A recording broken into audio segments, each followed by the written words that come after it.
والسلام. الحمد لله نحمده ونستعينه ونستهديه ونستغفره ونثق به ونتوكل عليه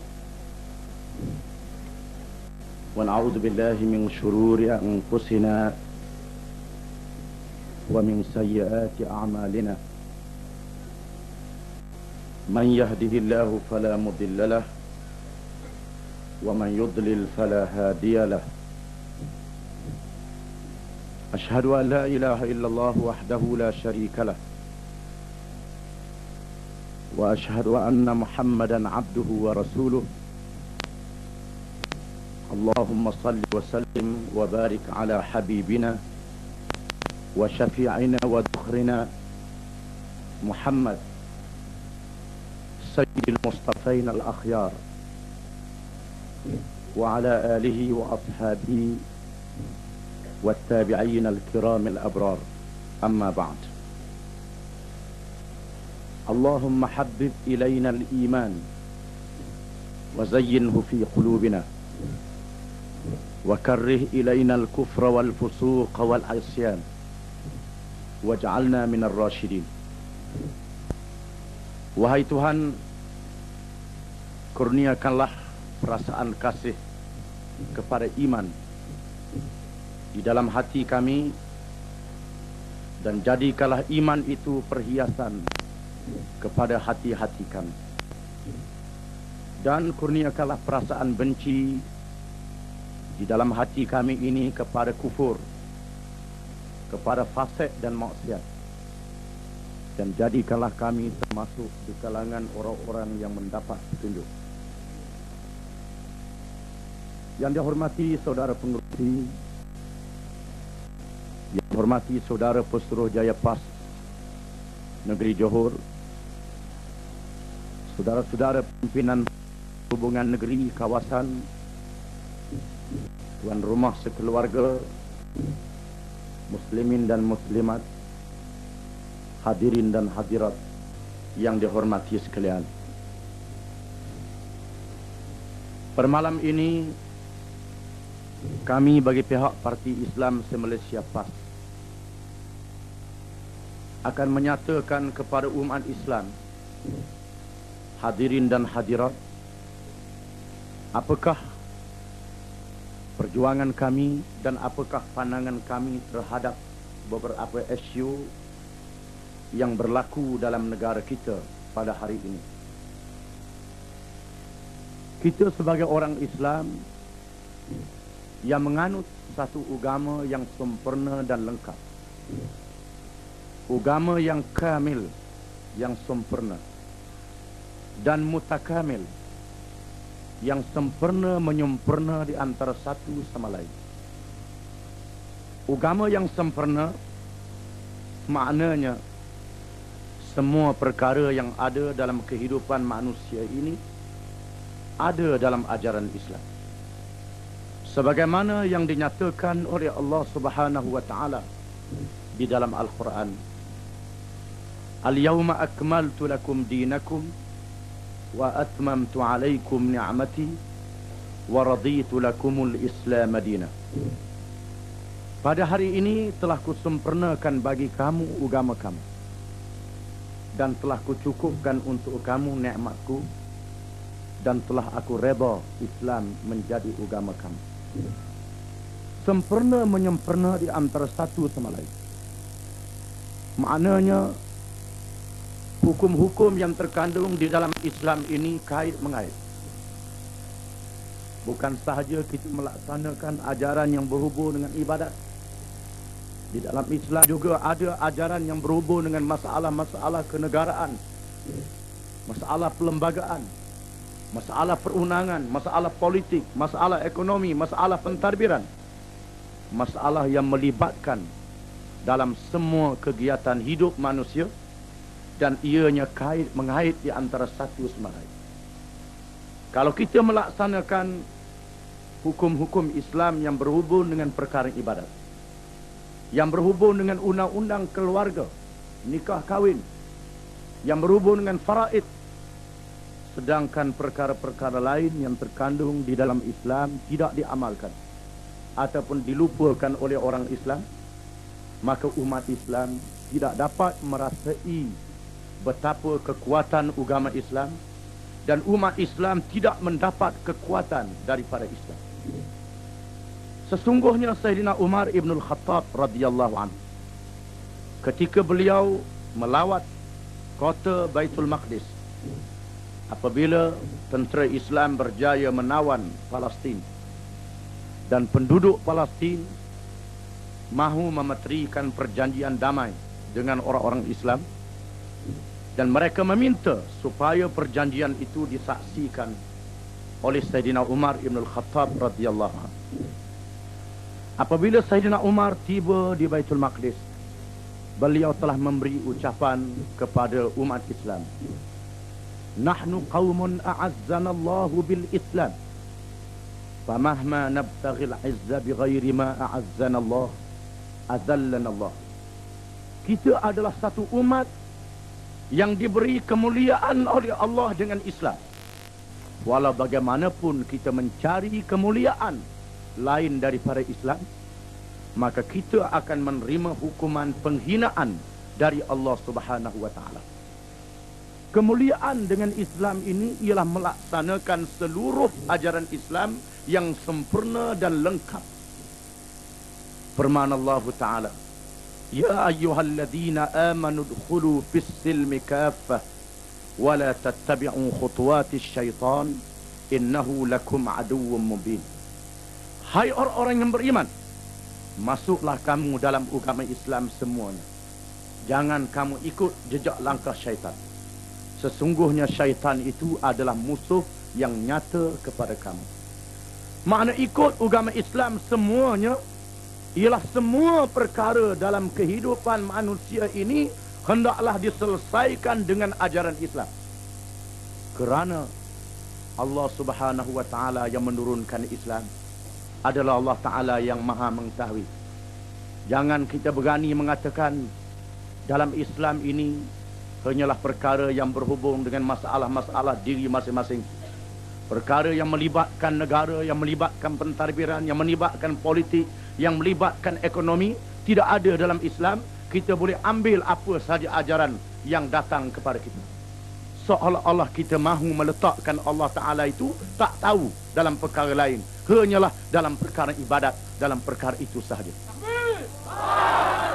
Di mana keyakinan kita dan kepercayaan kita yang mengatakan bahawa Allah Subhanahu wa taala itu Tuhan sekalian alam. Tuhan sekalian alam kita menyebut dalam tiap-tiap rakaat melalui suratul Fatihah yang kita baca pada tiap-tiap rakaat sembahyang, sekurang-kurangnya 17 kali sehari semalam. Alhamdulillahi Rabbil Alamin. Segala puji bagi Allah, Tuhan sekalian alam, Tuhan semesta alam. Apabila disebut alam, maka yang lain daripada Allah, yang dicipta oleh Allah adalah alam.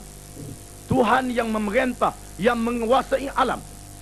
Sebagaimana Allah mencipta langit dan segala makhluk yang ada di langit, malaikat, bulan, bintang, matahari, segala cakrawala yang ada di langit, semua mereka beredar dan bergerak mengikut peraturan-peraturan yang ditentukan oleh Allah Subhanahu wa taala. Maka begitulah juga dengan makhluk yang ada di muka bumi ini. Lautan yang luas mempunyai sistem pasang surut mengikut peraturan yang ditentukan oleh Allah. Pohon kayu, pokok buah-buahan berbuah mengikut proses musim dan keadaannya berdasarkan kepada peraturan yang ditentukan oleh Allah. Binatang-binatang yang melata di atas muka bumi, ada yang merayap di tanah, ada yang boleh terbang di udara, yang hidup di air, berdasarkan kepada peraturan yang ditentukan oleh Allah. Semua mereka tunduk kepada peraturan Allah Subhanahu wa taala. Adakah kita meletakkan manusia ini? Tak perlu. Kita ikut suka kita saja, ikut pandai kita saja dalam mentadbir hidup ini. Dan sesungguhnya Allah Subhanahu wa taala yang mencipta manusia, Dia tidak mencipta begitu sahaja. Di sana ada peraturan-peraturan yang ditentukan oleh Allah supaya manusia patuh kepada peraturan yang ditentukan. Dan di sana ada bidang-bidang yang tertentu Allah Subhanahu wa taala menyerahkannya kepada kebijaksanaan manusia. Apa yang menjadi masalah? Sebagaimana yang diriwayatkan oleh Ibnu Abbas radhiyallahu anhuma, manusia di zaman Adam alaihi salam berada dalam keadaan baik sehinggalah 10 kurun selepas daripada wafatnya Nabi Adam alaihi salam, tiba-tiba ada di kalangan manusia yang membuat peraturan sendiri, yang membuat hukum sendiri, yang membuat cara sendiri dalam perkara yang tidak diizin oleh Allah Subhanahu wa taala. Sedangkan kuasa mengadakan hukum, mengadakan peraturan ialah milik Allah Subhanahu wa taala. Ada di kalangan manusia yang membuat cara-cara ibadat, syiar ibadat lain daripada apa yang diajar oleh Allah Subhanahu wa taala, dan kita semua mengaku bahawa sembahyang, puasa, zakat, haji kalau dibuat dengan cara yang lain daripada Islam yang diajar oleh Allah Subhanahu wa taala, sembahyangnya tidak sah, puasanya tidak sah, hajinya tidak sah, zakatnya tidak sah, kerana Allah menentukan hukum hakamnya. Begitu juga dalam perkara nikah kahwin, kalau tak ikut cara Islam, nikah kahwinnya tak sah. Maka begitulah juga dalam masalah ekonomi, dalam masalah politik, dalam masalah pentadbiran. Kalau kita mengadakan peraturan sendiri dalam perkara yang tidak diizinkan oleh Allah, maka segala-galanya adalah tidak sah dari segi Islam. Perkara ini hendaklah dipahami oleh kita bersama. Apa yang menjadi masalah? Manusia menjadi hanyut dengan ajaran-ajaran yang terlalu banyak, yang direka dan dicipta oleh manusia sendiri. Ada yang bernama agama-agama, dan ada yang bernama ideologi-ideologi, ism-ism, falsafah-falsafah yang direka oleh manusia sendiri, yang tidak ada kena-mengena dengan ajaran Allah Subhanahu wa taala. Dan semua golongan mendakwa apa yang dibawanya itulah betul, yang lain tidak betul. Sebagaimana bila kami orang PAS bercakap, sudah tentu kami akan mengatakan perjuangan kami yang betul. Kalau mari orang lain mengatakan apa yang dia bawa itulah betul. Kalau mari Yahudi pun mengatakan dialah yang betul, Kristian kata Kristian yang betul, Buddha kata Buddha betul, komunis kata komunis betul, syaitan pun dia tak kata dia tak betul. Semuanya mengatakan dia betul. Mungkin manusia akan menjadi keliru dalam perkara ini. Oleh kerana itulah Nabi SAW yang sayang kepada umat, yang kasih kepada umatnya, pernah di satu hari ketika Rasulullah SAW di sahabat, Rasulullah memegang sebatang kayu, kemudian digores di atas tanah, digaris di atas tanah dengan garisan yang betul, kemudian digaris ke kanan dan ke kiri dengan garisan-garisan yang banyak. Lalu Rasulullah SAW bersabda, wa anna hadha sirati mustaqiman fattabi'uh wa la tattabi'us subula fatafarraqa bikum an sabilih. Dan sesungguhnya inilah jalanku, jalan yang lurus. Jangan kamu ikut jalan-jalan yang lain. Nanti kamu akan berpura-puranda dan bercerai-berai dari jalan Allah Subhanahu wa taala. Menunjukkan bahawa dalam kehidupan kita ini terlalu banyak jalan-jalan. Walaupun orang-orang yang mendukung jalan-jalan itu mendakwa jalannya sahaja yang betul, yang sebenarnya betul ialah satu sahaja. Al-haqqu min rabbik fala takunanna minal mumtarin. Kebenaran itu dari Tuhanmu, maka janganlah kamu termasuk di kalangan orang-orang yang ragu dan syak. Oleh kerana itu, untuk mengetahui manakah jalan yang benar, tidak ada sebab umat Islam, orang yang mengaku diri mereka sebagai orang Islam, bertelengkah dalam perkara ini. Kerana Allah telah menerangkan dengan jelas jalan Islam yang terkandung di dalam Quran dan hadis Nabi sallallahu alaihi wasallam.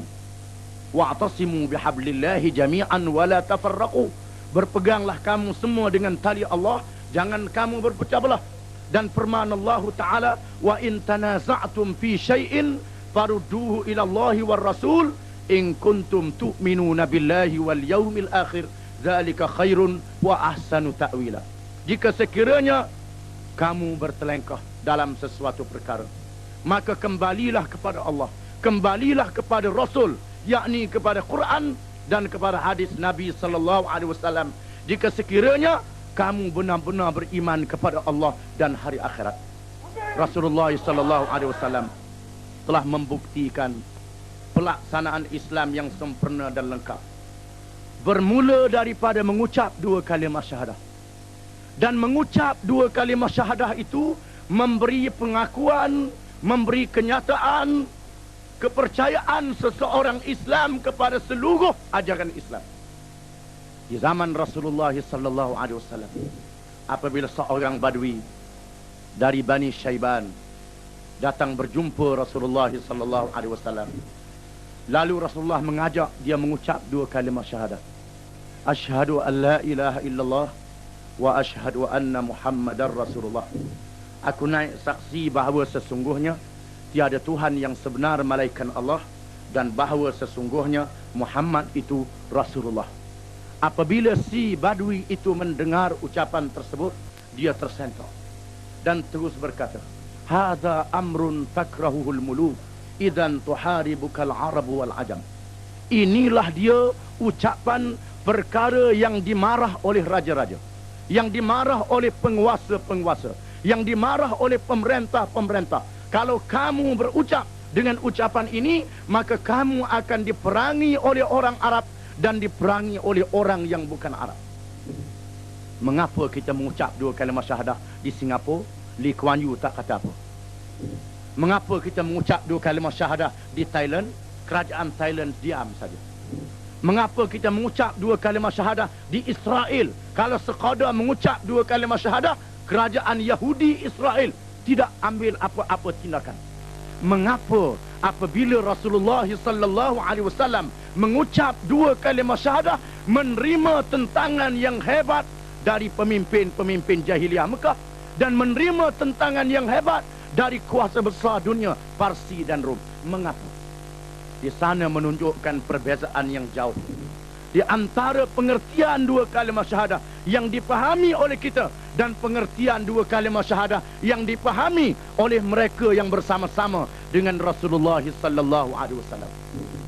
Mereka yang bersama-sama dengan Rasulullah sallallahu alaihi wasallam memahami apabila mereka mengucap dua kalimah syahadah, mereka bukan sahaja melakukan syiar ibadat dengan mengerjakan sembahyang, sujud dan rakaat kepada Allah Subhanahu wa taala, tetapi mereka juga mempunyai suatu kewajipan yang besar, iaitulah mestilah menegakkan kerajaan Allah di atas muka bumi.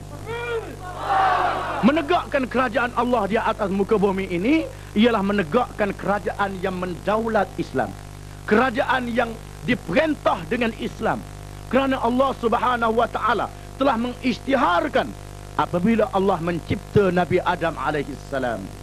Allah mengisytiharkan kepada malaikat, wa idh qala rabbuka lil malaikati inni ja'ilun fil ardi khalifah. Dan ingatlah ketika Tuhanmu berfirman kepada malaikat, sesungguhnya aku akan jadikan di atas muka bumi itu khalifah. Apa makna khalifah? Khalifah ini dihuraikan oleh ulama-ulama Islam. Di antaranya Al-Allamah Ibn Khaldun di dalam kitabnya Al-Muqaddimah telah menghuraikan perkataan khalifah ini dengan makna niyabatun an Rasulillah sallallahu alaihi wasallam fi hirasatid din wa siyasatid dunya bih. Iaitulah menggalang ganti Rasulullah sallallahu alaihi wasallam, yakni selepas wafatnya, di dalam menegakkan agama dan siasah dunia dengannya, yakni dengan agama. Siasah dunia dengan agama, memerintah dunia dengan agama, memerintah urusan manusia dengan agama, dengan ajaran Islam, dengan perintah-perintah Islam. Dan oleh kerana itulah Rasulullah sallallahu alaihi wasallam di samping menjalankan dakwah di Mekah, baginda berhijrah ke Madinah. Berhijrah ke Madinah ini jangan kita faham seperti berhijrah pergi ke rancangan-rancangan Pelda, ataupun berhijrah sekadar nak mencari mata pencarian, sekadar nak mencari tempat aman dan damai untuk mendapat perlindungan. Tetapi suatu perkara yang penting yang berlaku selepas hijrah ialah menegakkan kerajaan Islam. menegakkan daulah Islamiah, menegakkan kerajaan Islam yang Islam memerintah di dalam negara. Bukannya Islam yang diperintah oleh negara, tetapi Islam yang memerintah negara. Apa yang berlaku dalam pemerintahan Islam, Islam yang memerintah kerajaan, bukan kerajaan yang memerintah Islam.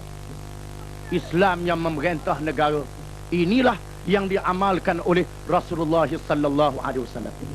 Apabila orang Islam beramal dengan ajaran Islam, dan kita naklah faham apa yang dilakukan oleh Rasulullah sallallahu alaihi wasallam itu adalah suatu amalan yang menjadi pengajaran bagaimanakah sistem pemerintahan Islam dan politik Islam. Untuk memberi ingat kepada orang yang mengatakan bahawa politik tak ada dalam Islam.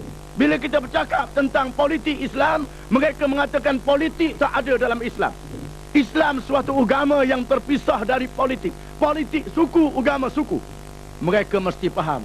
Allah Ta'ala mengisytiharkan ketika mencipta Nabi Adam alaihissalam bahawa di antara urusan manusia di atas muka bumi ialah urusan khilafah, iaitulah memerintah bumi dengan hukum Allah Subhanahu wa Ta'ala, dengan peraturan Allah Subhanahu wa Ta'ala.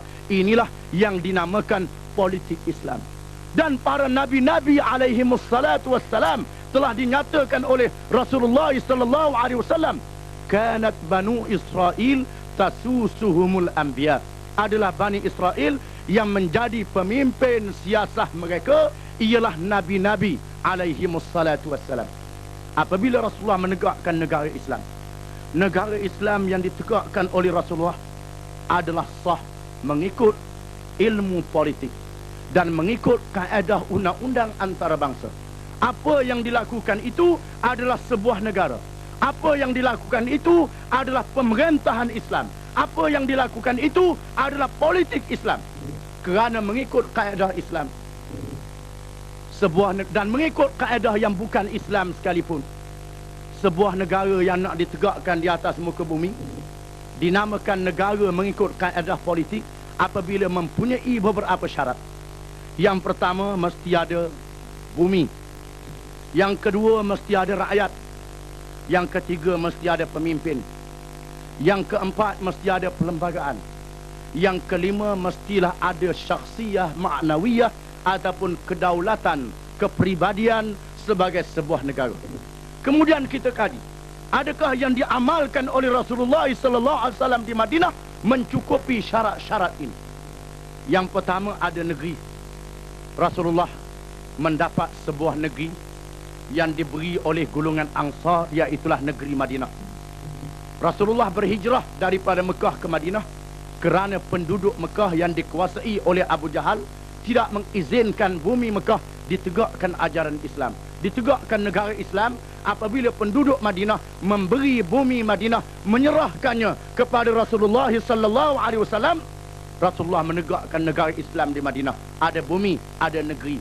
Kalau kita isytihar kerajaan buangan, tak ada negeri, tak ada tanah, kita isytihar kita sebagai satu kerajaan, tak sah mengikut kaedahnya. Yang kedua, mesti ada rakyat.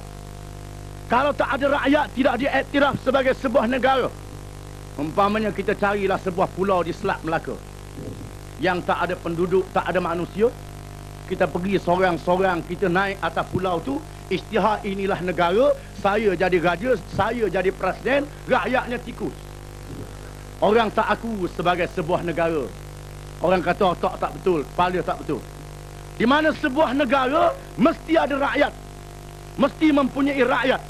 Dan negara yang ditegakkan oleh Rasulullah sallallahu alaihi wasallam mempunyai rakyat, dan rakyatnya terdiri dari kalangan orang Islam.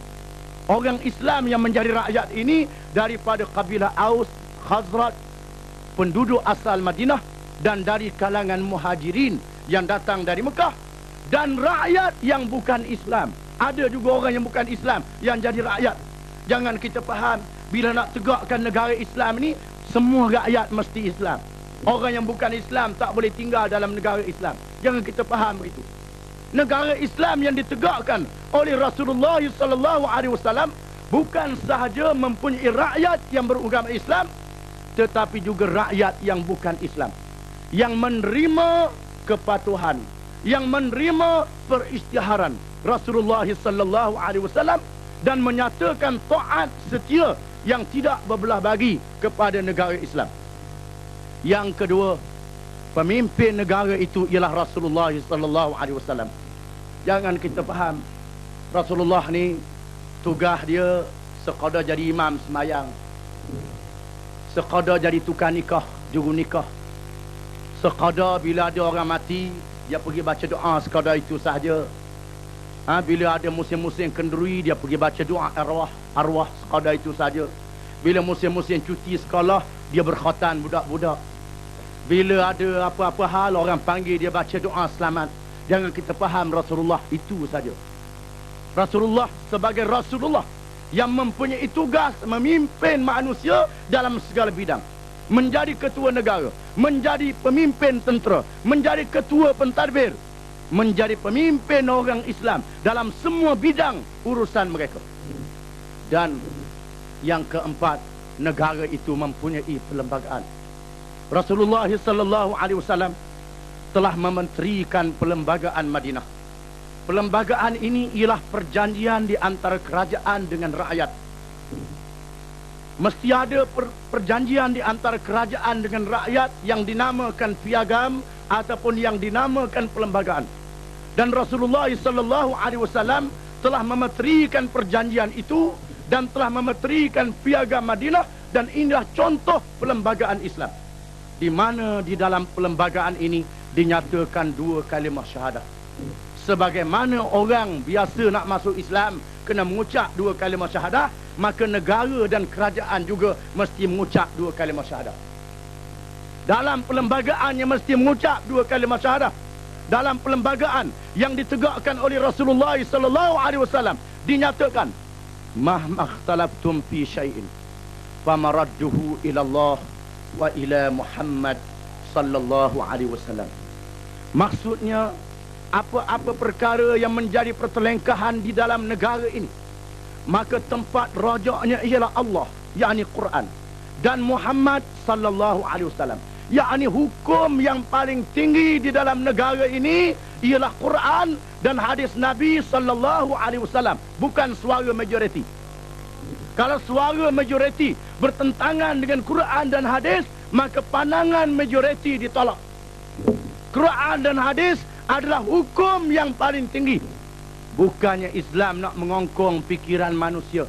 Fikiran manusia boleh digunakan dalam perkara-perkara yang tertentu, tetapi dalam hal-hal yang banyak Allah subhanahu wa ta'ala maha mengetahui daripada manusia untuk kebaikan manusia.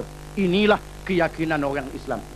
Dan negara Islam yang ditegakkan oleh Rasulullah sallallahu alaihi wasallam di Madinah itu adalah sebuah negara yang berdaulat, di mana perwakilan asing menemui Rasulullah sallallahu alaihi wasallam. Negara-negara dunia menerima duta, menerima utusan Rasulullah sallallahu alaihi wasallam. Kerajaan Rom, kerajaan Parsi, kerajaan Mesir, kerajaan Habasyah menandakan bahawa mereka mengiktiraf negara yang ditegakkan oleh Rasulullah sallallahu alaihi wasallam di Madinah itu adalah sebuah kerajaan. Kemudian kita melihat selepas wafatnya Rasulullah sallallahu alaihi wasallam, para sahabat bermesyuarat untuk memilih siapakah yang menjadi ketua negara, siapakah yang menjadi khalifah selepas wafatnya Rasulullah sallallahu alaihi wasallam. Sehingga sebahagian besar daripada mereka tidak hadir dalam upacara mengebumikan jenazah Rasulullah sallallahu alaihi wasallam, kerana pada pandangan mereka memilih khalifah ini lebih penting daripada mengebumikan jenazah Rasulullah sallallahu alaihi wasallam.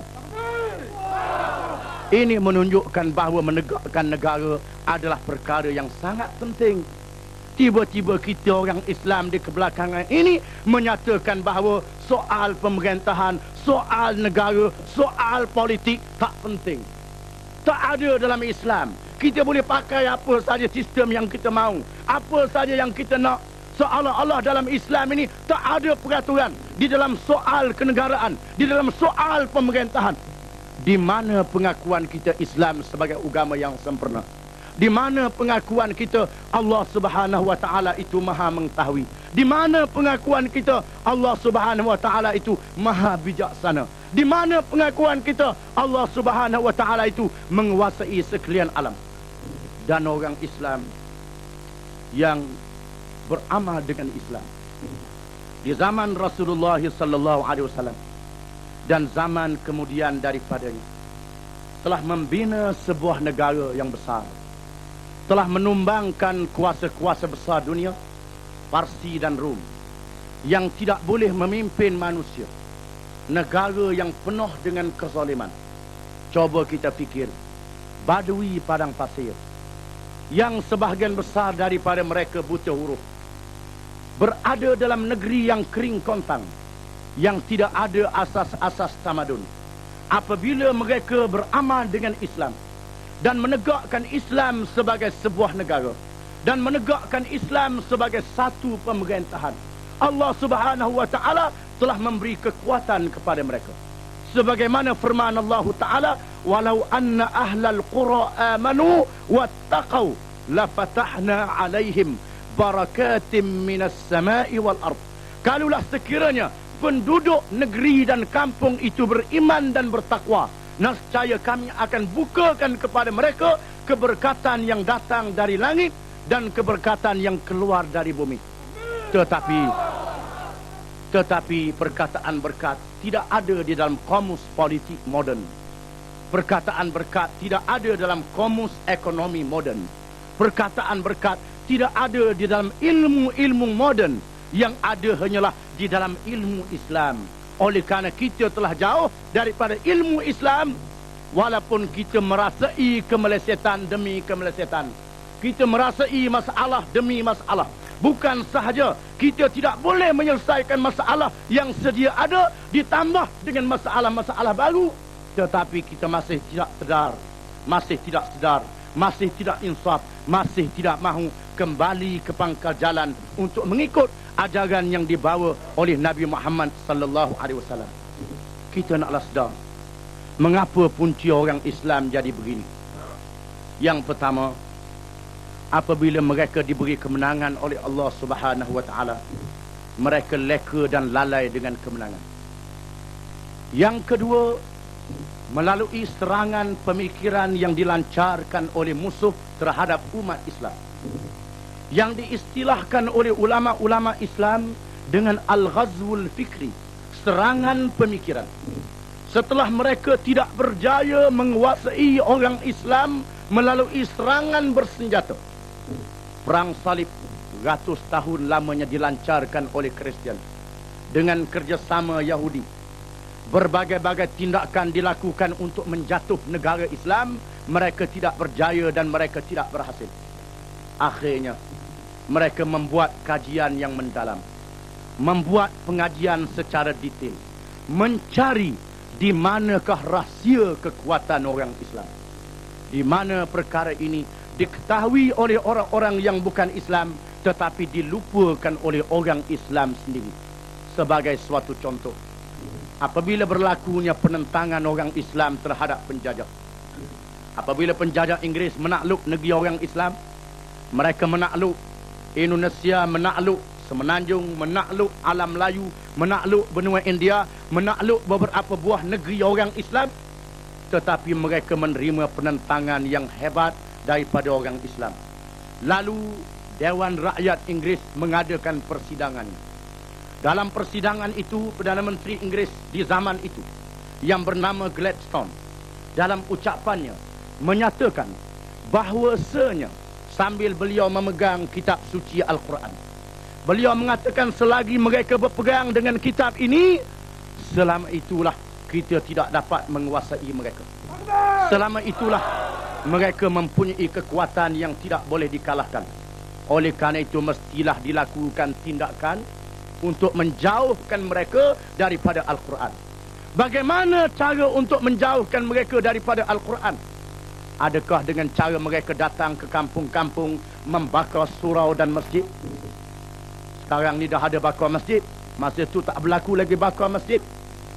Di masa itu mereka tahu Kalau sekiranya mereka datang ke kampung, mereka bakar masjid dan surau, orang Islam akan bangkit menentang mereka, termasuk orang yang tak pernah ke masjid. Tetapi mereka sayang kepada masjid. Mereka tahu kalau di masa itu mereka membakar hangus kitab suci Al-Quran, bukan saja orang yang faham Al-Quran, orang yang boleh baca Al-Quran, termasuk juga orang yang tak tahu membaca Al-Quran akan menentang mereka. Mereka sudah tahu. Lalu mereka merancang bagi menguasai orang Islam ialah dengan serangan pikiran, serangan ideologi, serangan politik. Serah kepada raja-raja. Perkara yang berhubung dengan masalah-masalah pentadbiran, penasihat Inggeris boleh memberi nasihat. Kebanyakan orang kita jahil tentang Islam. Apakah yang dimaksudkan dengan masalah agama? Diberi kuasa kepada pejabat agama. Mereka buat pejabat agama. Dan orang kita mengatakan, bagus kerajaan Inggeris ni, dia ambil berat dalam masalah agama sehingga dia buat pejabat. Kita tak faham. Kita tidak mengerti. Apabila agama ada pejabat dia, bermakna agama diperintah dalam pejabat. Ditadbir dalam pejabat. Bukan agama yang mentadbir pejabat. Bukan agama yang mentadbir negara. Sedangkan mengikut kaedah Islam, agama lebih besar daripada pejabat, agama lebih besar daripada kerajaan. Kerajaan adalah satu juzuk daripada agama. Bukan agama satu juzuk daripada kerajaan. Kita mesti faham. Bukan Islam satu juzuk daripada pemerintah, tetapi pemerintah adalah satu juzuk daripada Islam. Apabila mereka melaksanakan ini dan orang kita tak faham, dia buat pejabat agama. Tugasnya sekadar untuk melihat anak bulan, bila hari raya, ataupun menentukan puasa, untuk meregisterkan nikah cerai. Itu kita sokong, bukan kita tak sokong, kita setuju. Tetapi kita kena faham, apabila dibuat pejabat, kedudukan agama serupa dengan hal-hal yang lain. Pelajaran ada pejabat. Pejabat pelajaran tugasnya jaga berkenaan dengan pelajaran, berkenaan dengan pendidikan. Pejabat tanah tugas dia jaga berkenaan dengan hal ehwal tanah. Pejabat hutan dia jaga hutan. Pejabat agama dia jaga hal ehwal agama. Kemudian yang menjadi masalah, pejabat agama ini mempunyai peranan untuk mengawal kegiatan agama orang Islam, dan dia tidak ada kuasa untuk mengawal kegiatan orang yang bukan Islam yang bertentangan dengan kepentingan Islam. Kita lihat sendiri sebagai suatu contoh yang berlaku di Kedah. Apabila seorang guru menganut ajaran Qadiani, pejabat agama mengambil tindakan di bawah mahkamah syariah. Bila mahkamah syariah mengambil tindakan, guru yang berkenaan membawa kisnya ke mahkamah yang bukan syariah, dan mahkamah ini membatalkan keputusan mahkamah syariah apabila guru ini mengatakan dia menganut Qadiani, dan Qadiani di luar daripada bidang kuasa pejabat agama. Inilah dia kedudukan agama. Apabila seorang yang bukan Islam berkhulwat dengan seorang Islam, orang Islam saja yang boleh dihukum, orang yang bukan Islam tidak boleh dihukum. Di mana kekuasaan Islam? Di mana pemerintahan Islam? Inilah keadaan yang ada dalam negara. Puncanya ialah kerana serangan pemikiran yang dilancar oleh penjajah kepada umat Islam. Kemudian seorang pemimpin Inggeris yang pernah menjadi Governor Inggeris, namanya Lord Cromer. Cromer yang pernah menjadi Governor Inggeris di Mesir dan Sudan, dalam sebuah bukunya menyatakan bahawasanya sesebuah negara Islam tidak boleh diberi kemerdekaan dengan percuma, dengan begitu sahaja, tetapi hendaklah dibuat perancangan supaya negara yang diberi kemerdekaan itu dipimpin oleh orang-orang yang boleh meneruskan dasar kita, yang boleh meneruskan undang-undang kita, yang boleh meneruskan cara pemerintahan kita. Apabila berlakunya kebangkitan umat Islam menuntut kemerdekaan, mereka melakukan gerakan pintas, iaitulah memberi kemerdekaan kepada orang yang mendukung cita-cita mereka, yang mendukung dasar mereka, yang mendukung falsafah mereka, yang mendukung pahaman mereka.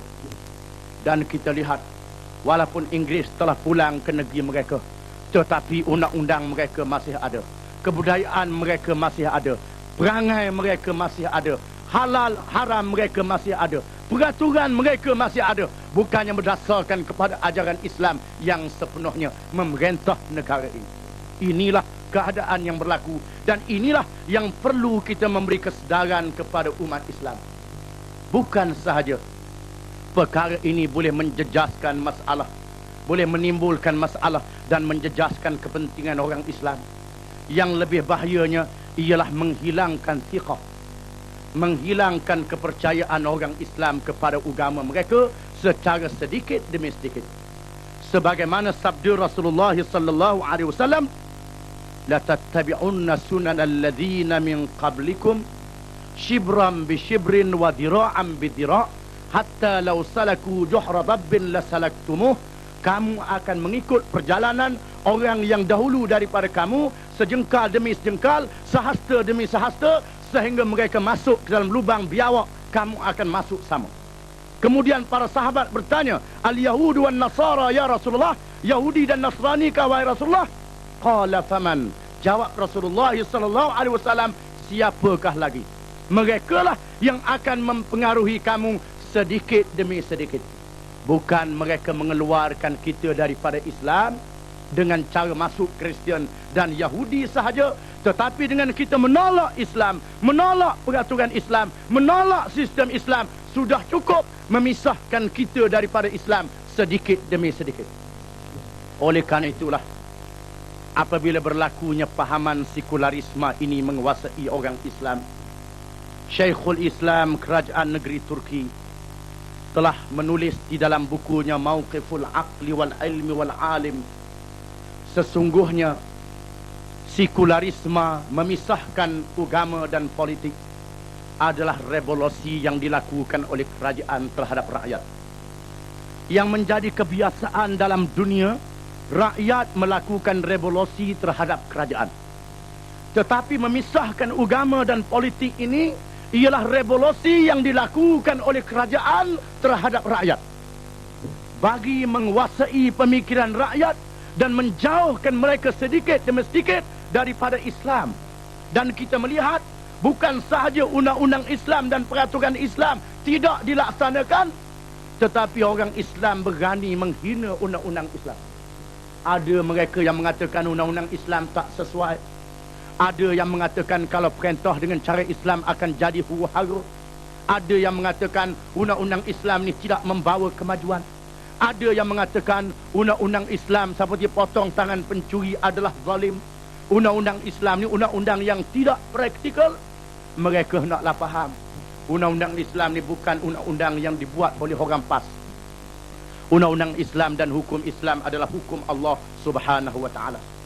Kita faham sendirilah, apabila seorang Islam mengatakan undang-undang Islam ni tak sesuai, seolah-olah mereka menghina Allah Subhanahu wa taala. Mereka mencemah Allah Subhanahu wa taala. Mereka meletakkan Allah Subhanahu wa taala kepada suatu taraf yang bertentangan dengan sifat ketuhanan Allah Subhanahu wa taala. Dan oleh kerana perkara ini berlaku, maka ulama-ulama Islam telah mengarang menulis risalah tentang batas-batas iman dan kufur, tentang perkara-perkara yang membatalkan Islam. Bila ada buku yang menyatakan perkara yang membatalkan Islam, ada orang Islam yang menentang buku ini. Sudahlah mereka tak faham tentang Islam, mereka menentang buku ini. Dan orang yang menentang buku ini dalam negara kita orang nombor satu, yang menjadi Perdana Menteri. Dalam satu kenyataannya baru-baru ini, beliau telah menyebut sebuah buku yang dikeluarkan di Riyadh, Arab Saudi, yang menyenaraikan perkara-perkara yang menyebabkan seseorang itu menjadi murtad. Saya terpaksa menyebut nama Dr. Mahathir kerana mengikut kaedah-kaedah Islam, mungkin bila kita menyebut nama, orang akan mengatakan ini adalah kerja mengumpat.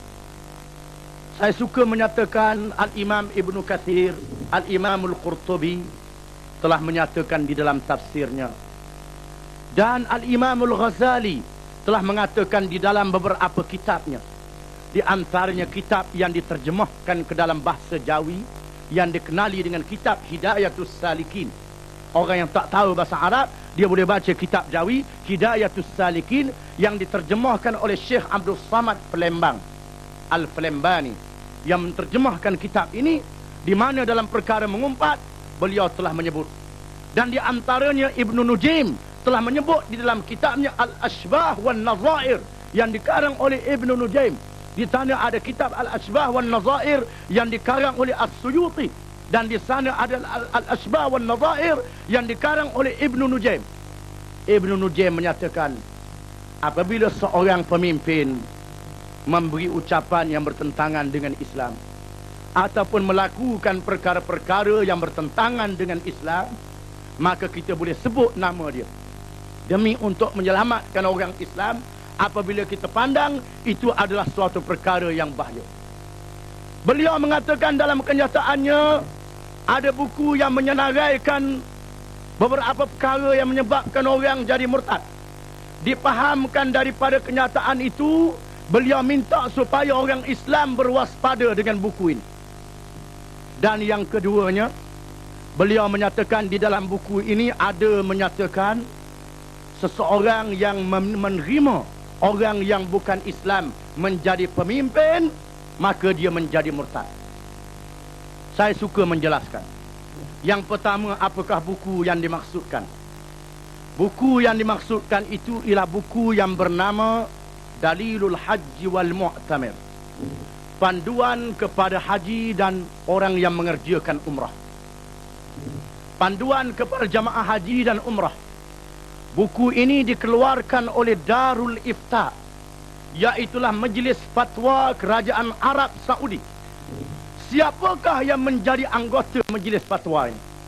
Kita lihat tokoh-tokoh Islam, ulama-ulama yang menjadi anggota Majlis Fatwa, kemudian kita banding dengan Dr. Mahathir, kita banding dengan ulama-ulama yang duduk di keliling dia. Yang menjadi anggotanya, yang pertama ialah Fadilatul Syekh Abdul Aziz bin Abdullah bin Baz, Ketua Majlis Fatwa Arab Saudi, yang pernah menjadi Chancellor Universiti Islam Al-Madinatul Munawwarah dan pernah menjadi pengerusi Rabitah Alam Islami dan pernah menjadi pengerusi Majlis Kibaril Ulama, ulama-ulama besar. Dan di antara yang menjadi ahli majlis ini ialah Fadilatul Syekh Abdullah Khayyab, Imam Besar Masjidil Haram, dan Syekh Abdul Aziz Saleh, Imam Besar Masjid Nabawi, Masjid Nabi sallallahu alaihi wasallam. Syekh Hasanin Makhluf, bekas mufti kerajaan negeri Mesir. Syekh Muhammadul Amin Asy-Syanqiti, seorang ulama besar dari Mauritania yang diamanahkan supaya tinggal di tanah haram untuk menjadi rojakan kepada ulama-ulama Islam yang mengunjungi tanah haram. Inilah orang yang telah meluluskan buku ini, di mana di dalam buku ini disenaraikan perkara-perkara yang membatalkan Islam, supaya orang Islam faham. Bukan sahaja mereka tahu perkara yang membatalkan sembahyang, yang membatalkan puasa, yang membatalkan haji. Di sana ada perkara-perkara yang membatalkan Islam. Apabila batalnya Islam, maka hapuslah pahala semua amalan. Kita kena faham, ini adalah perkara yang sangat berbahaya. Apabila batalnya Islam, batalnya iman, semua amal yang dilakukan adalah suatu amal yang sia-sia, suatu amal yang tidak diterima oleh Allah Subhanahu wa taala.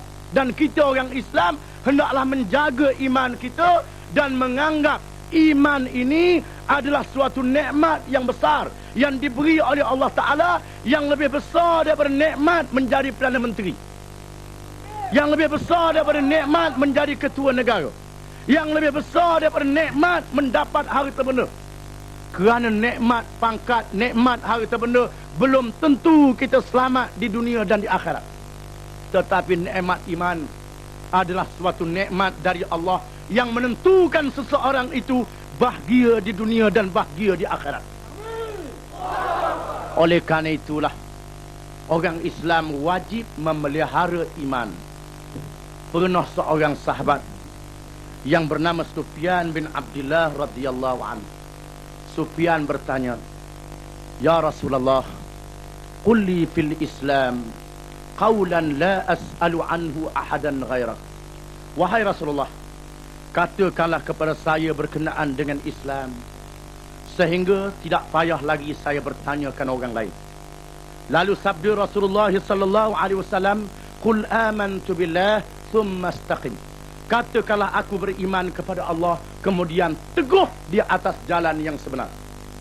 Menunjukkan bahawa seseorang itu wajib memelihara iman, wajib memelihara Islam. Memelihara iman dan Islam itu ialah dengan mengerjakan perintah-perintah Islam, mempelajari ilmu-ilmu Islam dan memelihara iman, supaya tidak melakukan perkara-perkara yang membatalkan Islam, yang membatalkan iman, yang membatalkan dua kalimah syahadah. Apabila orang Islam melakukan perkara yang membatalkan dua kalimah syahadah, maka Allah Subhanahu wa taala akan menurunkan kepada mereka suatu akibat yang tiada bandingan dan tiada tandingan. Dan menjadi kewajipan kepada kita menegur perkara ini. Kerana Rasulullah sallallahu alaihi wasallam bersabda, "Idza ra'aita ummati tahabu an yaqula liz-zalim ya zalim faqad tudi'a minha wa fi riwayatin fabatnul ardi khairum min zahriha." Apabila umat aku tidak berani berkata kepada orang yang zalim, "Hai si zalim," maka diterima ucapan selamat tinggal daripada mereka. Dan mengikut satu riwayat yang lain, perut bumi lebih baik daripada belakangnya. Apabila kita membiarkan suatu kemungkaran boleh diucap oleh orang dengan begitu sahaja, terutamanya kalau yang mengucap itu adalah pemimpin-pemimpin, kita biarkan begitu sahaja. Kita biarkan dia bermahrajalela, dia nak kata apa, dia nak cakap apa, maka orang Islam akan ditimpa bala. Oleh kerana itu, menjadi tanggungjawab kepada orang yang tahu, siapa sahaja hendaklah memberi tahu kepada orang yang tidak tahu. Kalau tidak, Allah Subhanahu wa taala akan melaknat mereka. Innal ladzina yaktumuna ma anzalna minal bayyinati wal huda min ba'di ma bayyanahu lin-nasi fil kitab ulaika yal'anuhumullah wa yal'anuhumul la'inun illa alladzina tabu wa aslahu wa bayyanu fa ulaika atubu alaihim wa ana at-tawwabur rahim. Sesungguhnya orang-orang yang menyembunyikan keterangan-keterangan petunjuk yang kami nyatakan di dalam kitab, mereka menyembunyikan, tidak memberitahu kepada manusia, mereka itulah orang yang dilaknat oleh Allah dan dilaknat oleh seluruh yang melaknat. Malaikat orang yang bertaubat, yang melakukan kerja islah, kerja baik, mereka itulah orang yang aku terima taubatnya. Sesungguhnya aku, yakni Allah, Maha penerima taubat lagi Maha penyayang. Menjadi kewajipan kepada orang yang tahu memberitahu. Kalau tidak, as-sakitu 'anil haq syaitanun akhraf. Orang yang diam dalam perkara yang sebenar, maka dia adalah syaitan yang bisu. Na'udzubillahi min dzalik. Kemudian kita kena faham bagaimana orang zaman dulu sayang kepada iman. Sayyidina Umar Ibn Al-Khattab radhiyallahu anhu, apabila dia beritahu bahawa seorang sahabat yang bernama Hudzaifah Ibn Al-Yaman, dia beritahu oleh Rasulullah sallallahu alaihi wasallam senarai nama-nama orang-orang munafik di Madinah. Hudzaifah dia beritahu siapa dia orang munafik. Bila Sayyidina Umar tahu bahawa Hudzaifah ni tahu nama-nama orang munafik, Sayyidina Umar berjumpa dengan Hudzaifah, bertanyakan Hudzaifah, adakah nama saya termasuk? Kata Sayyidina Umar, kerana takut. Padahal dia seorang sahabat yang dijanjikan syurga oleh Allah dan Rasulnya sallallahu alaihi wasallam. Dia takut kalau dia termasuk. Dia bimbang, adakah nama aku termasuk? Kerana dia takut jatuh munafik, jatuh kufur. Tetapi di zaman ini orang memandang ringan dalam perkara yang membatalkan dua kalimah syahadah. Di zaman dulu bila sebut pasal murtad, mereka menyebut na'udzubillahi min dzalik. Bila sebut pasal murtad, wal-iyadzubillah, kadang-kadang dibaca dengan baris di atas, wal-iyadzubillah, ayadam billah, saya memohon perlindungan yang sungguh-sungguh dengan Allah daripada kufur dan murtad ini. Tetapi orang sekarang memandang ringan. Bila kita beritahu, dia marah. Bila kita nasihat, dia marah. Dia merasa dia serba sempurna. Dia merasakan bahawa dia cukup. Dia merasakan bahawa dia tahu segala-galanya. Inilah keangkuhan. Keangkuhan yang tidak patut ada pada orang yang mempunyai kemanisan iman di dalam dirinya. Sifat keangkuhan inilah yang menjahanamkan iblis. Apabila Allah memerintah iblis supaya sujud kepada Nabi Adam alaihissalam, iblis mengatakan, ana khairum minhu, khalaqtani min narin wa khalaqtahu min tin. Aku lebih baik daripada dia kerana aku dijadikan daripada api dan Adam dijadikan dari tanah. Aku ni bagus, aku ni baik, aku ni tahu, dengan tidak bermuhasabah, tidak mengira dan menghitung diri sendiri. Amat bahaya kalau kita tidak menghitung dalam perkara batas-batas iman dan kufur. Kemudian beliau mengatakan, bagaimana tentang orang golongan minoriti Islam yang duduk dalam negeri Islam, kalau bersetuju dengan orang kafir jadi ketua, maka semua orang minoriti dalam negara Islam, dalam negara bukan Islam itu akan jadi kafir. Kalau dia tak cakap, orang tak tahu dia tak tahu. Tapi bila dia bercakap, kita tahu bahawa dia tak tahu berkenaan dengan Islam. Sehubungan dengan ini,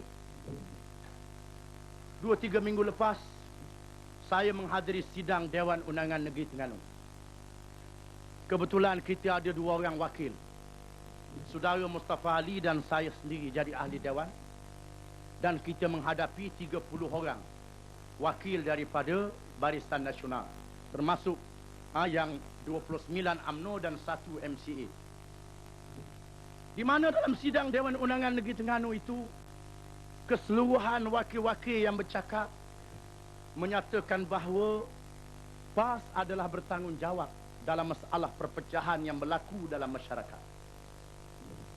Kebanyakan yang bercakap PAS lah yang menimbulkan masalah kafir-mengkafir, masalah perpecahan masyarakat. Bila sampai giliran saya memberi ucapan, saya menyatakan masalah perpaduan adalah masalah yang diperjuangkan oleh semua orang. Dan semua golongan tidak mahu perpecahan. Bukan sahaja Islam mahu kepada perpaduan, tidak mahu kepada perpecahan, komunis pun tak mahu perpecahan dan mahu kepada perpaduan. Dan masing-masing mempunyai dasar masing-masing dalam perpaduan dan dasar masing-masing dalam masalah perpecahan. Apa yang menjadi masalah kita pada hari ini, Kerajaan Barisan Nasional tidak menyatakan apakah dasar perpaduan mereka. Mereka tak sebut apakah dasar perpaduan mereka, apakah prinsip perpaduan mereka, apakah dasar ukuran perpecahan yang berlaku dalam masyarakat. Kalau kita nak ukur ikut suka, saya kata, komunis pun mengatakan perpaduan yang diperjuangkan oleh komunislah perpaduan. Orang yang tidak mengikut ideologi komunis adalah pemecah belah masyarakat. Abu Jahal di zaman Nabi Muhammad SAW menganggap dialah pemimpin perpaduan masyarakat. Nabi Muhammad pemecah belah masyarakat. Semua orang menepuk dada dialah orang yang menyatu padukan masyarakat. Dan kita Islam ada dasar kita sendiri dalam perkara perpaduan. Ada dasar kita dalam masalah perpaduan. Allah Ta'ala menyebut dalam Quran, wa'tasimu bihablillahi jami'an wa la tafarraqu. Berpeganglah kamu semua dengan tali Allah, dengan agama Allah. Mengapa kita tidak berpadu di atas dasar Quran dan hadis? Kemudian Allah Ta'ala menyebut dalam ayat yang terdahulu daripada itu, ya ayyuhalladzina amanu in tuti'u tariqan minal ladzina utul kitab yaruddukum ba'da imanikum kafirin. Hai orang-orang yang beriman, kalau kamu taat segulungan daripada mereka yang mempunyai kitab, nescaya mereka akan menyeretkan kamu setelah beriman kamu menjadi kafir. Saya tengah bercakap, Ketua Beru Agama UMNO Malaysia yang kebetulan yang menjadi Menteri Besar Negeri Terengganu, dia bangun dan dia memotong ucapan saya. Dia kata apa yang berlaku memang PAS lah yang memecah belahkan perpaduan. Kerana PAS menimbulkan masalah kafir-mengkafir. Dan menuduh orang UMNO jadi kafir kerana UMNO berbaik-baik dengan orang kafir. Saya kata nampaknya Menteri Besar keliru dalam perkara ini. Masalah kita bukan masalah berbaik dengan orang kafir. Islam tidak menghalang kita berbaik dengan orang kafir. Kalau orang kafir nak berdamai, nak berbaik dengan kita, kita berbaik dengan dia, tak apa.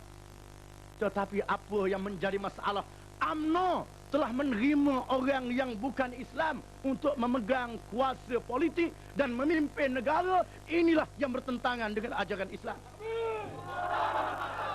Lalu dia bangun lagi. Saya tak ada cakap, dia bangun lagi. Dia baca ayat Quran. Dia kata la yattakhidul mu'minuna al-kafirina awliya'a min dunil mu'minin wa man yaf'al dhalika falaysa minallahi fi syai' illa an tattaqu minhum tuqah. Dia tak terjemah pasal dia pun belajar Azhar. Dia tak terjemah. Lalu saya kata barangkali menteri besar tak baca kitab. Kalau kita buka kitab Ruhul Ma'ani yang dikarang oleh Al-Alusi, dalam kitab itu ada menyatakan bahawa ayat ini ada hubungan dengan negara Islam yang dikuasai oleh orang yang bukan Islam, ataupun minoriti Islam duduk dalam negeri yang bukan Islam. Ini berbalik kepada masalah yang ditimbul oleh Dr. Mahathir tadi. Allah Ta'ala menyatakan illa an tattaqu minhum tuqah, malaikat dalam keadaan takut apabila negara umat Islam dijajah, ataupun orang Islam minoriti duduk dalam negeri yang bukan Islam. Mereka dipaksa supaya tunduk di bawah peraturan yang bukan Islam, supaya tunduk kepada kepimpinan yang bukan Islam. Dalam hal ini Allah Ta'ala memberi dua perkara kepada orang Islam. Yang pertama dinamakan rukhsah, yang kedua dinamakan azimah. Rukhsah bermakna kemudahan yang diberi oleh Allah. Kita boleh menyatakan kita taat, kita menyatakan bahawa kita patuh, kita menyatakan bahawa kita menerima kepimpinan orang yang bukan Islam dengan lidah sahaja, tetapi hati tidak redha sekali-kali. Kalau redha dengan hati, ar-ridha bil kufri kufrun, redha dengan kufur menjadi kufur. Kemudian yang keduanya dinamakan azimah, iaitulah menentang sehingga mati syahid. Allah Ta'ala memberi dua perkara. Allah Ta'ala memberi dua jalan. Yang pertamanya rukhsah, yang kedua dinamakan azimah. Lalu dia bangun lagi. Saya tengah bercakap, dia bangun. Dia kata, adakah wakil PAS menganggap dalam konteks Malaysia hari ini terdapat ramai orang-orang yang bukan Islam boleh dilaksanakan pemerintahan Islam seperti yang dituntut dan didakwa oleh PAS? Saya kata boleh. Kita boleh memerintah Islam kerana di zaman Rasulullah SAW dulu pernah Rasulullah memerintah negara Islam, dan orang yang bukan Islam lebih majoriti daripada apa yang ada di Malaysia. Dan orang yang bukan Islam boleh menerima undang-undang Islam, boleh menerima peraturan Islam. Mereka menerima keadilan Islam. Mereka melihat keadilan yang ada dalam Islam. Mereka bersedia untuk patuh dalam negara Islam. Mereka memerhatikan undang-undang Islam ini baik. Lalu dia bangun lagi. Dia kata, itu dulu. Itu dulu, 1000 tahun dulu. Sekarang ni lain. Saya kata barangkali menteri besar tak baca kitab. Di mana ulama-ulama Islam yang mengarang kitab-kitab mereka 1000 tahun dulu telah menjelaskan perkara ini, tapi menteri besar tak baca. Menjelaskan perkara ini satu persatu. Saya nak sebut nasnya. Lalu speaker yang di-Pertua Dewan kata, oleh kerana kita dah larut ni, kita berhenti dulu Dewan. Memang menjadi kelazimannya dalam Dewan, bila dia merasa pihak kerajaan tak tahan, maka speaker menyelamatkan kerajaan. Ini menjadi kelaziman. Lalu kita tangguh, di mana pada masa itu jam 12 suku. Sepatutnya Dewan dihabiskan jam pukul 1 ataupun seawal-awalnya pukul 12.30. Lalu dia kata kita tangguh sehingga jam 2.30. Bila sambung jam 2.30 saya hadir balik. Dan speaker kata saya benar wakil PAS bercakap, tapi 5 minit saja. 5 minit saja. Dan lalu saya pun berucaplah, tak apa dia bagi 5 minit. Kerana speaker dalam Dewan ini mempunyai kuasa veto. Dia ada kuasa veto, dia ada kuasa nak beri kita bercakap lama mana. Lalu saya mengatakan, saya terpaksa memberi penjelasan kepada pihak kerajaan. Saya merasa duka cita. Sekarang ini bukan saja rakyat yang keliru tentang Islam, Pemimpin-pemimpin pun keliru tentang Islam. Saya terpaksa menjelaskan berkenaan dengan pemerintahan Islam. Dalam pemerintahan Islam, kuasa politik dipegang oleh orang Islam. Perlembagaan berdasarkan kepada Islam. Islam memerintah. Orang yang bukan Islam boleh menjadi rakyat. Mereka dilayan dengan seadil-adilnya. Dalam sistem pemerintahan ada dasar yang umum dan ada dasar yang khusus. Lalu dia bangun, dia mengatakan kita naklah sedar kita sekarang ni berada dalam perlembagaan yang berdasarkan kepada perlembagaan Inggeris. Saya kata ini perlembagaan Inggeris, bukan perlembagaan orang Melayu, bukan perlembagaan orang Cina, bukan perlembagaan orang India, bukan undang-undang orang Melayu, bukan undang-undang orang Cina, bukan undang-undang orang India, undang-undang Inggeris. Kalau undang-undang Inggeris, bukan undang-undang Melayu, bukan undang-undang Cina, bukan undang-undang India, kita boleh pakai undang-undang Inggeris. Tak ada kena-mengena dengan Melayu, Cina, India. Mengapa undang-undang Allah Ta'ala yang mencipta orang Melayu, orang Cina, semua bangsa, kita tak boleh laksanakan? Mengapa kita tak boleh laksanakan? Kita tak boleh amalkan? Mengapa kita tidak boleh kembali kepada Islam? Akhirnya dia kata kerajaan yang ada sekarang, akhirnya perbahasan dewan itu jadi perdebatan. Dia kata akhirnya kita terpaksa keadaan kita sekarang ni menuju ke arah penerapan nilai-nilai Islam. Saya kata kerajaan negeri saja bercakap pasal nilai-nilai Islam. Perdana Menteri menyatakan bahawa perlembagaan yang ada pada hari ini tak boleh dipindah. Perdana Menteri menyatakan bahawa perlembagaan yang ada pada hari ini tak boleh dipindah. Dan ini adalah suatu perkara yang sangat berat, suatu perkara yang sangat berbahaya dari segi Islam. Dan kita orang Islam, apabila kita menerima suatu perlembagaan yang bukan Islam, bermakna kita menerima suatu sifat yang layak bagi Allah Subhanahu wa taala, iaitu sifat ilmu, sifat hakimiyatullah kepada yang lain daripada Allah Subhanahu wa taala. Dan inilah perkembangan berbahaya yang berlaku dalam masyarakat kita. Yang kedua, apabila kita tidak beramal dengan Islam, orang kita tidak mempunyai kesedaran politik. Tak ada kesedaran politik, tak ada perasaan politik, tak ada kecintaan kepada maruah umat, maruah bangsa, maruah tanah air, jadi hilang. Sehingga politik mereka berpandukan kepada wang duit. Siapa yang bagi wang, itulah yang disokong. Siapa yang bagi duit, itulah yang disokong. Siapa yang bagi projek, yang buat rancangan, itulah yang disokong. Kita kena faham, bukan kita tak mahu projek, tak mahu rancangan, tak mahu jalan raya. Kita mahu kepada ini semua. Kita mesti faham. Tapi kita kena faham masalah projek, rancangan, mengadakan kilang, mengadakan jalan raya, mengadakan program itu, program ini. Ini adalah menjadi tanggungjawab mana-mana kerajaan pun. Kalau dia jadi kerajaan, dia mesti buat pembangunan. Bukan saja kerajaan Malaysia ada pembangunan, kerajaan Singapura pun ada pembangunan, kerajaan Thailand pun buat masjid, Singapura pun buat masjid, ada pembangunan dia. Kerajaan Cina Komunis pun ada lapangan terbang dia. Bukan kita faham komunis ni duduk dalam hutan bila dia merentah, tak ada lapangan terbang, tak ada jalan raya. Yang kita faham gitu, bila dia jadi kerajaan, ada dia punya rancangan, ada dia punya program, projek dia. Di mana projek, rancangan, pembangunan ini adalah perkara biasa. Siapa-siapa yang jadi kerajaan, dia mesti buat. Kalau komunis jadi kerajaan, dia buat. DAP jadi kerajaan, dia buat. Ukurannya bukan projek, bukan rancangan. Ukurannya apakah dasar, apakah sistem, apakah matlamat, apakah hukum yang diamal oleh pemerintah. Masalah projek rancangan ini perkara biasa mana-mana kerajaan. Umpamanya, kalau orang yang menjadi ayah, dia mesti bagi nafkah kepada anak isteri dia.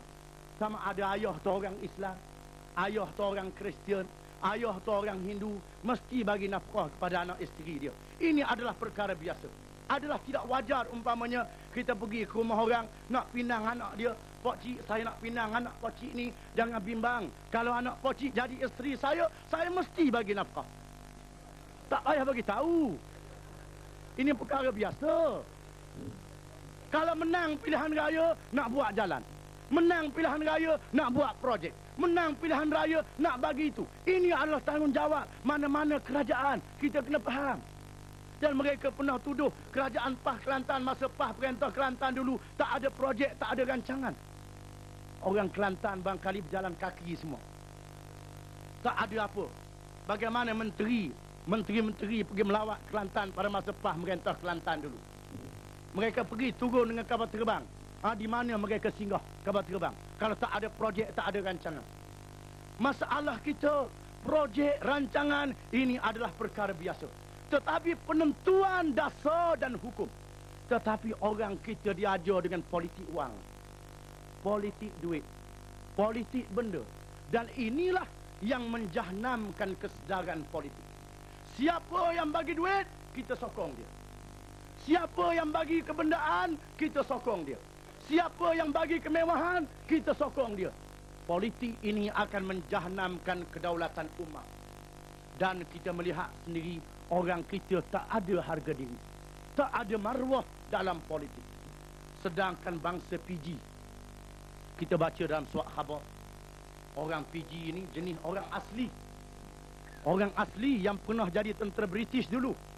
Orang Fiji, bila berlaku perkembangan politik di Fiji, menjejaskan kepentingan bangsa Fiji, ketua tentera Fiji merampas kuasa kerana menjaga kedaulatan bangsa dia dan maruah dia sebagai bangsa Fiji dan rakyat Fiji. Dia ada harga diri dia. Ini tanah air Fiji. Orang Fiji perintah. Kita tak kira. Ambil dalam ambil tanah air pun. Asal bagi jalan ke aku sudah. Bagi program, bagi projek. Siapa dia perintah. Serupa saja. Ini tak ada maruah. Tak ada harga diri. Hilang perasaan. Inggeris mari pun tak apa. Jepun mari pun tak apa. Zaman Inggeris kita berperang menentang Jepun, mempertahankan tanah air bagi kepentingan Inggeris. Kemudian pula mari pula yang lain. Siapa dia mari, kita sokong. Ini politik tak ada maruah, tak ada harga diri. Sedangkan Allah Ta'ala sebut dalam Quran banyak kisah-kisah yang menjadi iktibar. Banyak dalam ceramah saya pernah sebut. Dalam Quran Allah Ta'ala telah menurunkan satu surah yang dikenali dengan Suratul Naml, surah semut. Allah Ta'ala menceritakan semut. Semut ialah sejenis binatang yang bermasyarakat. Apabila Nabi Sulaiman alaihissalam singgah di suatu lembah yang didiami semut, qalat namlatun ya ayyuhan namlu dkhulu masakinakum la yahtimannakum Sulaiman wa junuduh wa hum la yash'urun. Berkatalah seekor semut yang menjadi pemimpin semut, wahai semut, masuklah kamu semua ke dalam lubang-lubang kamu supaya kamu tidak dipijak oleh Sulaiman dan bala tenteranya dalam keadaan mereka itu tidak menyedari. Nabi Sulaiman tersenyum dan bersyukur kepada Allah Subhanahu wa taala, mengurniakan nikmat. Di antaranya dia dapat memahami percakapan binatang dan dia melihat kebesaran Allah, bagaimana semut mempunyai fikiran bagi kepentingan masyarakat mereka. Bagaimana semut menyambut kedatangan Nabi Sulaiman. Dia tak kata kepada rakyat dia, wahai rakyatku, Nabi Sulaiman ini seorang rasul, raja besar. Sudah tentu bila dia datang ke negeri kita, banyak gula yang tumpah, kenyanglah kita kali ini. Banyak roti, banyak gula, banyak biskut, banyak makanan. Kita boleh pungut habis-habisan. Orang pijak jangan peduli. Tetapi pemimpin semut menyatakan, masuklah kamu ke dalam lubang-lubang kamu supaya kamu tidak dipijak oleh Sulaiman dan bala tenteranya. Kemudian kamu masuk lubang. Lepas Nabi Sulaiman berunduk, kamu keluar, pungutlah. Ini caranya. Semut pandai berpolitik. Coba kita lihat umpamanya, binatang yang najis, mughallazah pun ada harga diri, ada maruah. Coba saudara hadiahkan kepada babi hutan. Kita bawa seguni ubi kayu. Kita tahu babi hutan ni suka kepada ubi kayu. Kita bawa seguni ubi kayu bagi hadiah ke babi hutan. Wahai babi hutan, ambil ni ubi kayu seguni. Coba kita lihat, babi hutan tu dia terekam ke ubi ke terekam ke orang? Dia terekam ke orang, kemudian baru dia ke ubi. Ini dah, kita ni terekam ke ubi dulu. Asal orang bagi benda, bagi projek, siapa merentah, apa nak jadi kepada negara kita, ikut nak jadi. Orang nak buat, ikut suka dia nak buat. Kita biarkan apa dia nak buat kepada kita, sehingga kita tidak ada maruah dan tidak ada harga diri. Politik negara kita telah mengorbankan Singapura, mengorbankan Sabah, mengorbankan Pulau Pinang, mengorbankan banyak lagi wilayah-wilayah. Bukan kita nak menjejaskan kepentingan orang Islam, tetapi kita memahami hak orang Islam ada terhadap bumi-bumi tersebut.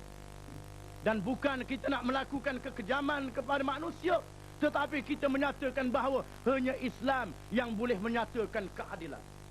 Allah Subhanahu Wa Taala meletakkan kita boleh memerintah dengan hukum Allah, membawa kebaikan kepada seluruh manusia.